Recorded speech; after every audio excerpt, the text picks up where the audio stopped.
tercer bloque de Línea de Tres. Acá estamos en la pantalla de TV Ciudad y ahora vamos a hablar del fútbol y el impacto que tiene en la sociedad uruguaya. Hay un montón de elementos para analizar muy interesantes y de hecho tengo un libro aquí en mis manos que precisamente habla de este tema, ¿no? Acá lo tengo, qué significa el fútbol para la sociedad uruguaya, que lo tiene como coordinador al doctor Felipe Arocena, pero que otros profesionales de nuestro país estuvieron trabajando en él. Y precisamente de eso vamos a hablar. Estamos hablando de tres sociólogos, una psicóloga, un economista, que indagaron precisamente en el impacto, ¿no? Cómo el fútbol está metido en distintos sectores de nuestra sociedad. Y de eso vamos a estar hablando esta noche con el doctor Felipe Arocena, que es sociólogo, investigador y que ha trabajado en este libro. Felipe, gracias por acompañarnos. ¿Cómo estás? Muy bien, muchas gracias por la invitación. Bueno, es un gusto tenerte por acá. Años de trabajo en este libro que recién estábamos compartiendo con otros profesionales. Ya vamos a ir a algunos puntos concretos, ¿no? Pero primero que nada, ¿dónde nace esta inquietud de ir a trabajar y ir a analizar este impacto que mencionaba recién? Esto nace con la directiva anterior de la Asociación Uruguaya de Fútbol, cuando estaba Wilmar Valdés como presidente. Y la Asociación Uruguaya de Fútbol da la casualidad que queda enfrente de la Facultad de Ciencias Sociales, somos vecinos. Es cierto. Entonces un día toca el timbre, figurativamente, ¿no? Porque no hay timbre en la facultad. Rafael Peña, que era en ese momento el jefe de seguridad de la AUF en el 2017. Y nos convoca para hacer un estudio, una investigación sobre la violencia en el fútbol, que en ese momento era lo que más le estaba preocupando. Bueno, les hicimos una propuesta, la socializaron en la AUF, les gustó y nos pidieron un poco más todavía, que no solamente intentáramos estudiar la violencia, sino que intentáramos descifrar ese milagro uruguayo de cómo un país pequeño como el nuestro ha logrado los éxitos en la historia. Y ahí empezó por la violencia, después se transformó en un estudio más abarcativo que incluye las áreas más de medios de comunicación, incluye una parte histórica, incluye mucho la parte de la práctica del fútbol en los distintos niveles de la sociedad. Incluye un capítulo también económico, que creo que es la primera vez que se hace un impacto económico del fútbol en Uruguay. Y ahí participamos, como tú decías, 5 personas. Participamos Patricia Domínguez, que es psicóloga, que trabaja mucho en la parte de psicología y deporte en la Facultad de Psicología. Juan Cristiano, que es sociólogo, ahora emigró a México. Una transferencia para México. Rafael Paternain, Diego Traverso, que es economista, y yo. Y realizaron un estudio cuantitativo que también lo relatan. ¿Cómo fue ese estudio, ¿no? De tomar la muestra, cuál era el perfil de esas personas. La parte metodológica incluye básicamente 3 abordajes. Una encuesta a personas mayores de 18 años en todo el país, para lo cual nos ayudó la consultora Cifra. Después hicimos también grupos focales, grupos motivacionales, que básicamente se juntan a personas, 10, 12 personas. Grupos diversos aparte, ¿no? Grupos, sí, 4 grupos desde diversos. Futboleros hasta personas que no estaban vinculadas con el fútbol. Claro, porque teníamos que ver el fútbol en los distintos perfiles de la sociedad uruguaya. Entonces, un grupo con personas que no tienen nada que ver con el fútbol y otro grupo de personas que van a ver los partidos siempre, ¿no? Barra brava, ¿no? Y en el medio, situaciones intermedias. Y después también hicimos entrevistas a informantes calificados, entre los que incluimos a representantes de jugadores de fútbol, a directivos, a jugadores de fútbol.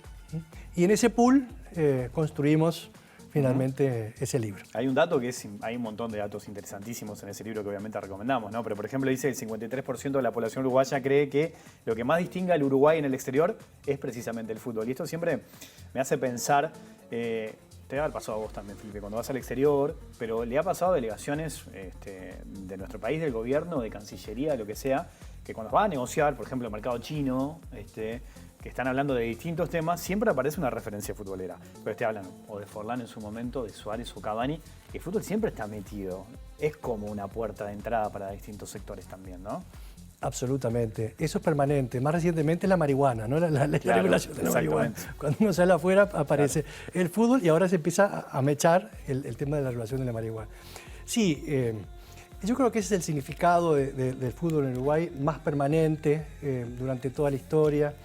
Y ahí en el libro mencionamos una anécdota que es real, ¿no? Un dirigente, Atilio Narancio, en 1928, cuando Uruguay sale campeón olímpico, es una frase que es, bueno, Uruguay dejó de ser un punto en el mapa. Ahora nos conocen, ahora el mundo sabe que existimos, ahora sabemos que el Uruguay no fue un error, que somos exitosos, ¿no? Y desde ese momento hasta ahora yo diría que nuestro principal embajador en el mundo, nuestra carta de identidad, nuestra presentación, cuando uno sale afuera, como tú decías, es principalmente el fútbol. Y lo mismo le pasa a Nueva Zelanda, ¿no? Sí, con el rugby, tal cual. No, Exactamente. Claro, los All Blacks en Nueva Zelanda es el principal embajador de Nueva Zelanda, son los All Blacks. Y el nuestro es efectivamente el fútbol y fundamentalmente la selección, los jugadores que portamos y también los cuadros locales cuando tienen buena performance internacional. Felipe, con la población que tiene Uruguay es como difícil imaginar todo lo que ha logrado en el fútbol, ¿no? ¿Cómo se puede explicar eso? ¿Lograron o pudieron explicarlo? ¿Cómo se podría contar ese relato? Es un milagro, ¿no? Es un milagro. Si uno hace los cálculos per cápita, por ejemplo, qué sé yo, la cantidad de jugadores que Uruguay transfiere per cápita y compara con Brasil, por ejemplo, es algo así como 70-1, ¿no? Lo que Uruguay exporta en relación a lo que hace Brasil.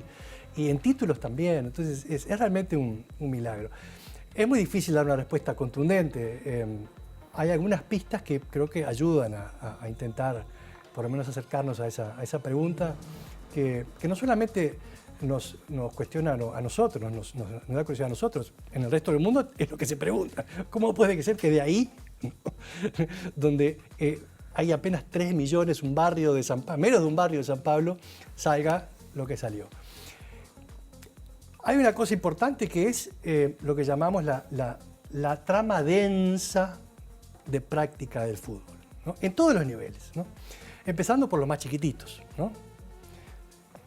Si uno va a la Organización Nacional de Fútbol Infantil y ve la cantidad de niños que juegan, que practican fútbol, también es realmente impresionante. Algo así como un 30% de los niños están afiliados en algún cuadro de fútbol. En algunos departamentos, creo que Colonia, algún otro, eso sube a 60%. De los niños, quiere decir que entre los varones ese 30% salta al 50, 60, 70%, porque las niñas están empezando a jugar, pero todavía no son claramente mayoría. Entonces, una red de fútbol infantil impresionante. El fútbol del interior, que por suerte ahora, una de las propuestas que hacemos en el libro, con el Campeonato Uruguayo, la Organización de Fútbol Interior, también tiene una cantidad de afiliados que son decenas de miles. Después está la liga universitaria. Y después están los profesionales, la AUF. Bueno, si uno junta todos esos niveles de práctica del fútbol, creo que la frase es de Marcarián, ningún talento se escapa. Claro, apuntando a esa red importante, claro, que abarca desde los más chiquitos, claro, hasta los grandes que, claro, están jugando, ¿no? Si vos vas a Brasil, ¿no? Allá en Maranhão, ¿no? Claro. Yo qué sé, en Manaus, ¿no? Se pierde, ¿no? Se debe haber muchos talentosos, quizás no muchos Pelés, pero muchos talentosos que terminan perdiéndose, que terminan no siendo recabados como capital para tener el éxito deportivo. Esa es una de las razones importantes. Después hay razones históricas, ¿no? Porque, ¿cuántos países campeones del mundo hay? Y hoy son 7, si no me equivoco, 7 o 8. Sumando a... Así que es algo difícil, ¿no? Sí. Si llegar a ganar un campeonato de fútbol del mundo es algo difícil. Tiene más de 100 años y solo 8. Claro. ¿No? ¿Y cuántos fuera de Occidente hay? Incluyendo América Latina como el otro Occidente. Sí, ninguno. No hay ninguno. ¿Y cuántos países del mundo comunista ganaron? No hay ninguno. Entonces, bueno, ahí hay algo que nos circunscribe a ese mundo más o menos occidental de donde salieron los campeones mundiales. Uruguay tuvo una impronta inglesa, fin del siglo XIX, principio del siglo XX, muy, muy, muy fuerte. No fuimos colonia, pero tuvimos una de las participaciones inglesas en economía, en negocios, de las más altas en el resto del mundo. Buenos Aires también. Entonces tuvimos una fuerte presencia inglesa, los inventores de prácticamente todos los deportes que se juegan ahora, ¿no? Presencia inglesa. Pero no fuimos colonia. ¿Cuántas colonias de Inglaterra destacaron en el fútbol? Ninguna. Ninguna. Ninguna. Destacaron en otros deportes, en el cricket, Claro. en el rugby, pero en el fútbol colonia no. Ahí hay una explicación que damos en el libro. Entonces, volvemos a la pregunta. Hay una razón histórica, ¿no? Una impronta fuerte de los ingleses que nos trajeron el fútbol, que nos dieron cierta cultura futbolística. Y ahí empiezan a sumarse otra serie de factores específicamente uruguayos. Un estilo particular de juego, en el cual, o para el cual, se mezclaron negros, afro-uruguayos, características de picardía de la viveza criolla. Uruguay fue el primer país en incorporar negros en sus equipos, ¿no? Eso le dio un carácter muy, muy particular al juego, al estilo de juego. Después, un país de clase media importante, un país rico también, Uruguay a principios del siglo XX, unas políticas del Estado muy fuertes hacia el deporte, plazas deportivas por todos lados. Es decir, una atención muy fuerte a lo que es el deporte y al fútbol en particular. Deporte excluyente, ¿no? Porque el básquetbol no, a veces no va bien, pero el deporte excluyente en Uruguay es el fútbol, ¿no? En otros países compiten deportes a nivel de excelencia, ¿no? Pero en Uruguay, popular y excelencia es excluyente el fútbol.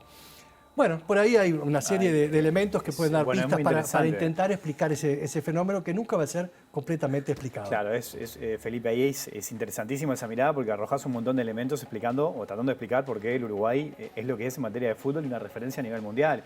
Hay un aspecto económico que es muy importante, vos lo mencionabas, cuando Uruguay gana los mundiales 30 y 50 estaba muy bien económicamente, distinto a lo que va a pasar hoy, que hoy ya no somos una potencia en ese sentido, perdemos jugadores muy temprano porque se van a otros mercados. Y dentro de toda esa lectura y en ese contexto es inevitable preguntarte, porque además está en la tapa del libro Obdulio Varela, Maracaná. ¿Qué significa Maracaná hoy, mirándolo desde el 2022? Esa huella que tenemos y que siempre es una referencia, porque aparte es una referencia saliendo del deporte, el término maracanazo. Yo he escuchado y lo he visto hasta en logros educativos, cuando va alguna delegación al exterior y gana algún concurso y tiene un premio y dice, es un maracanazo, porque fueron liceales a competir en una universidad. Está muy metido en nuestra sociedad el Maracaná. ¿Cómo lo ves hoy? ¿Qué dimensión le das? Sí, al empezar el libro, en un epígrafo ponemos una frase de Obdulio Varela que obviamente es una frase muy irónica. Dice, fue una casualidad, dice Obdulio Varela. Bueno, no fue una casualidad. Obviamente no fue una casualidad. Y cuando vos decís que Uruguay era una potencia, no solamente era una potencia, era la potencia futbolística de principios del siglo XX. Y no estoy exagerando. Campeonato Olímpico del 24. Campeonato Olímpico del 28. Mundial de 1930. ¿Cuál fue el próximo mundial que jugó Uruguay después de 1930? El 50. El 50. Los 4 campeonatos consecutivos que jugó Uruguay, del 24 al 50, los ganó todos invicto. Claro, pues no participó en el 34 ni en el 32. No participó, no participó. Pero los que Uruguay participó, los ganó todos invictos. 4 veces seguidas que Uruguay participó. No hay otro país que tenga esta historia de 4 campeonatos mundiales consecutivos. La selección uruguaya era la potencia mundial del fútbol a principios del siglo XX. Entonces, Maracaná yo creo que debe verse en esa perspectiva. No fue un hecho aislado, no fue un hecho singular, fue la continuación de una historia que ya tenía más de 20 años. Fue la culminación de esa historia. Fue un hecho extraordinario por las características de ese partido, por lo que los brasileños esperaban, por el Estadio Maracaná, por la esperanza y la tragedia que representó para Brasil, pero creo que debe ser vista en perspectiva de esta continuidad de esos 30 años, que eso a veces no se tiene muy presente. Y yo, repito, Uruguay era la potencia futbolística, por lo tanto Maracaná no fue una sorpresa. No fue una sorpresa, fue la confirmación de 3 campeonatos mundiales anteriores donde Uruguay había participado y había sido invencible. Felipe, al pasar, hace un ratito mencionabas como el potencial económico de ese momento, ¿no? Sobre todo estos años que estabas repasando con los 2 Juegos Olímpicos, con los 2 campeonatos mundiales. ¿Qué tanto influye la economía y qué significado tiene, sobre todo para desarrollar este deporte hasta lo que es hoy actualmente en Uruguay? Bueno, obviamente influye mucho. no utilizaría la palabra determinante, pero influye muchísimo, naturalmente. Digo no es determinante porque algunos países que no eran potencias económicas llegaron a salir campeones mundiales, ¿no? Argentina, Brasil, ¿no? No eran potencias económicas cuando lograron sus campeonatos, ¿no? Pero claramente que eso influye. Sobre todo creo que en nuestro caso, el declive económico del país, la decadencia económica del país o el estancamiento económico del país es concomitante con el declive de nuestro fútbol de selección mayor, ¿no? 50, 54, ya no ganamos y después empieza lo que es una lenta decadencia que es casi paralela a la economía. Y bueno, las ligas empiezan a tener menos poder económico, hay menos recursos para ayornarse y adaptarse a lo que está pasando en otras partes. Eso es quizás de lo más importante, porque a medida que nosotros nos estancábamos, otros empezaban a innovar en el fútbol. Uruguay innovó en su estilo de fútbol en los campeonatos olímpicos. De hecho, creó un estilo de juego radicalmente diferente al que estaba en ese momento en boga, que era el inglés, que era el pelotazo largo y correr, todos atrás de la pelota, ¿no? Bueno, Uruguay empezó con la cortita y el dribbling, ¿no? En el 74 hay una transformación del fútbol vertiginosa a través de la innovación científica, psicológica, organizacional, física, que fue Holanda, ¿no? Y Uruguay, con su pobreza creciente, no pudo ayornarse e incorporar e innovar para poder mantenerse a un nivel de élite, a un nivel de competencia de excelencia, ¿no? En eso influye mucho. Actualmente, lo que más se nota es que los jugadores cuando 17, a veces ni siquiera debutan en primera, ya se van. Entonces se nota mucho eso en la liga local. La liga local está muy pobre, y eso tiene una causa directa que es la economía, naturalmente, ¿no? ¿Qué pasa con la violencia? Porque la violencia siempre estuvo presente, ¿no? Desde líos en los partidos que se suspendían mucho tiempo atrás. Hay, no sé si llamarle como una evolución de la violencia, en el libro se trabaja, en la investigación se trabaja, y se llega a la conclusión de que hoy como que está más organizado. ¿Cómo se ve desde hoy también en esta actualidad? Sí, desde la academia una de las cosas que intentamos, a la cual intentamos contribuir es a tener una mirada de un poco más larga duración, ¿no? Nuestra vida cotidiana en general nos capta en la inmediatez, en lo que está pasando ahora, lo que pasó el año pasado, pero no mucho más allá.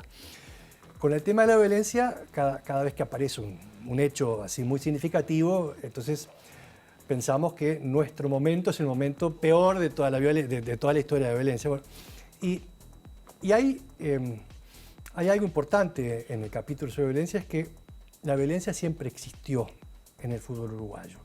De hecho, la primera muerte en el fútbol uruguayo es de 1924, hace 100 años, ¿no? En una trifulca con la selección argentina en la Ciudad Vieja, un disparo y muere uno de los uruguayos que estaba ahí en la calle, que se llamaba Pedro Demby, 1924. Antes de eso, en 1905, un clásico entre Peñarol y Nacional se suspende 2 veces porque la hinchada entra a la cancha y impide que se juegue el partido. La hinchada, ¿no? 1905. 1905, ¿no? Si eso ocurre hoy, si esto ocurre hoy y vemos la hinchada. Los periodistas estamos hablando hasta... Por eso te digo, por eso, casi no ocurre ahora que las hinchadas entren a la cancha, casi no ocurre. 1905, 2 veces se suspendió la primera vez, se volvió a jugar y volvió a ocurrir lo mismo, ¿no? Quiere decir que violencia siempre hubo y hay varias muertes, lamentablemente, a lo largo de la historia del fútbol local uruguayo. Lo que sí cambió, como cambió la violencia en otras áreas de la sociedad, fuertemente, ¿no? Y tiene que ver con una violencia más organizada, y tiene que ver con una violencia organizada vinculada al narcotráfico. Lo que estamos viendo en la violencia fuera del fútbol hoy, básicamente, tiene su principal raíz en la aparición del narcotráfico y de la droga, ¿no? Las barras bravas están vinculadas directamente a el narcotráfico y a las drogas. Y esa violencia organizada, vinculada a las barras bravas, es novedoso. Tiene unas décadas. Antes era una violencia mucho más espontánea, mucho más del momento, enojo de algunos hinchas en el momento, insultos circunstanciales, pero no había una violencia organizada que se manifestara adentro y afuera después de los espectáculos deportivos. Eso creo que es una de las grandes diferencias. De hecho, la AUF nos pidió colaboración para entender el fenómeno de la violencia, ¿no? Y ahí nosotros hacemos algunas recomendaciones. La AUF actuó bastante bien en este aspecto. Es un tema muy difícil, ¿no? Sí, es muy difícil. complejo. Pero aunque sea molesto para el hincha y para el aficionado del fútbol, el tema de comprar las entradas con el registro de la cédula de identidad fuera de los estadios es importante. El tema de las cámaras que identifican las personas a través de la identificación facial es muy importante y es muy eficiente. Y es tan eficiente que nos contaba Peña, que es el jefe de seguridad de la Ciudad Uruguaya de Fútbol, claro que cuando una persona muy fanática del fútbol, ¿no? Se mandó en una macana y después la cámara lo registra y no puede entrar. Para esa persona que se define a sí mismo, se ve a sí mismo, construye su identidad fundamentalmente en su vínculo con el cuadro, ¿no? Quitarle la posibilidad de que pueda tener esa relación con el cuadro es como cortarle las piernas. Así lo expresaban. Si a mí no me dejan entrar, es como que me cortaran las piernas, ¿no? Es un sufrimiento muy, muy fuerte, ¿no? Y bueno, pasará 1 año, 2 años, hasta que esa persona que cometió algún delito, alguna macana dentro de la cancha, pueda volver a ver a su cuadro. Entonces, lo va a pensar otra vez antes de cometer un hecho así de violencia, ¿no? Entonces, las entradas, la identificación con la cédula y la identificación facial de las cámaras ha tenido una consecuencia positiva. Creo que se podría hacer más. Nosotros recomendamos algo que fue iniciativa de Wander, que creo que es muy bueno, y por el lado de la cultura. Intentar cambiar la cultura del espectáculo futbolístico en quién va a verlo, ¿no? La cultura de la tolerancia, ¿no? En el estadio Viera, el de Wander, Sí, una tribuna compartida, ¿no? una tribuna de la tolerancia, se llamó una tribuna de la tolerancia, donde además se repartía un folletito, apelando a eso, apelando a que es un espectáculo deportivo, no es la guerra, no hay enemigos a exterminar, está la pasión, pero la tribuna podemos verlo juntos sin tener que... Incluso lo hicieron en un clásico, ¿no? Que Wander recibiendo a River Plate ahí en el clásico del Prado. Exactamente. El punto de inflexión fue la garrafa, ¿no? El clásico de la garrafa. Sí, yo creo que ahí fue un punto de inflexión, ¿no? Bueno, un partido que se suspende, Sí, ¿no? sí, exactamente, ¿no? No se juega. Ver esa garrafa volar de lo alto de la tribuna a la calle que estaba llena de gente, ¿no? Yo creo que eso realmente fue un momento donde un quiebraaguas, ¿no? A partir de ahí empezaron a tomarse medidas que por supuesto no son el 100%, no eliminan el 100%, porque es muy difícil eliminar qué es lo que va a pasar en la plaza de San José o en la plaza de tal otro lado, cuando los hinchas van y se roban las banderas. Y el tema de la cultura del hincha es muy importante intentar transformarla. Nosotros tomamos un trabajo de Pablo Alabarces, sociólogo argentino, y hay una palabra que es el aguante, ¿no? La cultura del aguante. La cultura del aguante, ¿no? La cultura del aguante por los barras bravas acá es tener que pelearse. El que aguanta es el que se pelea, y el que lastima al otro. Bueno, no. El que aguanta es el que apoya a su cuadro de fútbol, lo va a ver cuando juega, disfruta y se entristece con las peripecias de los resultados, pero el que aguanta es el que acompaña al cuadro de fútbol, a la institución, no el que aguanta lastimando físicamente al otro considerado enemigo. La cultura hay que meterle más cabeza. Hay que hacer el foco. Sí. Doctor Felipe Arocena, muchas gracias por tu visita, tu tiempo aquí en Línea de Tres. Ha sido un gustazo tenerte por acá. Se fue muy rápido el tiempo. Muchas Podemos gracias por seguir la hablando, invitación. te vamos a invitar en otra ocasión también, para hablar de fútbol, también vos sos un gran futbolero, Sí. además también. Pero hay muchos elementos para repasar, así que bueno, seguramente la sigamos en otra oportunidad. Un gusto. Muchas gracias. Nosotros nos vamos, Manu, ¿eh? Sí, nos tenemos que despedir. Salimos bien, ¿no? La línea de 2 Hoy aguantó. La línea de 3 fue línea de 2. Bueno, pasamos a la 3 cuando vino Sí, Felipe bien. ahora. Bancamos bastante bien. Sí, el 0. ¿De jugada al fútbol vos sí? Sí, ¿de qué? ¿De qué jugada? Delantero. Delantero, bueno, Delantero, ahí sí. marchamos. Delantero, sí. Le vamos a Puntero tener que derecho. tirar la pelota larga. Para que corre y haga igual. Nosotros vamos, si ustedes se quedan en la pantalla de TV Ciudad, volvemos el próximo lunes. Que pasen bien, chao.